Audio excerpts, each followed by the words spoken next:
ইনকিলাব মঞ্চের মুখপাত্র শরীফ ওসমান হাদি ইতিমধ্যে সন্ত্রাসীদের গুলির ঘটনায় মৃত্যুবরণ করেছেন। ইন্না লিল্লাহি ওয়া ইন্না ইলাইহি রাজিউন।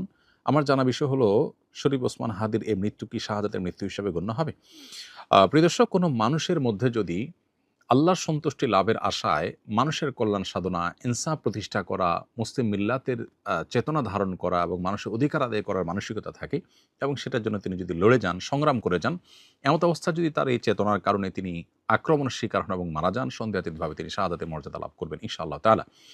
ঈমানদারের মধ্যে যদি আল্লাহর সন্তুষ্টি লাভের জন্য জীবন বাজি রাখার মানসিকতা থাকে এবং তার অসৎ কাজে বাধা প্রদান, অন্যায়ের বিরুদ্ধে তার প্রতিরোধ এবং ইনসাফ প্রতিষ্ঠার মানসিকতা লালন করার কারণে তিনি যদি আক্রমণের শিকার হন, তাহলে সেক্ষেত্রে তিনি অবশ্যই শাহাদাতের মর্যাদা লাভ করবেন। সেই জায়গা থেকে শরীফ ওসমান হাদিকে আল্লাহ তাআলা শাহাদাতের মর্যাদা দান করুন, আমরা সেই দোয়া করি।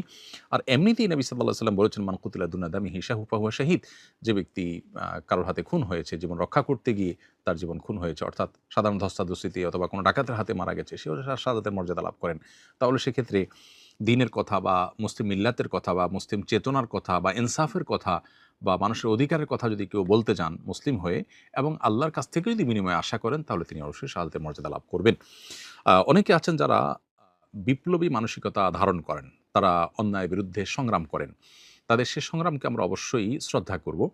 কিন্তু তার মধ্যে যদি আল্লাহর প্রতি বিশ্বাস না থাকে, অথবা তিনি যদি এই সংগ্রামটা করেন তার মানবিক চেতনা থেকে শুধুমাত্র, এর জন্য তিনি আল্লাহর কাছ থেকে কোনো বিনিময় আশা করেন না, আল্লাহর সন্তুষ্টি লাভের আশায় করেন না, কোরআন হাদিসের নির্দেশনার কারণে করেন না, তাহলে সেক্ষেত্রে তার এই আত্মত্যাগটা শাহাদাত হিসাবে বিবেচিত হবে না।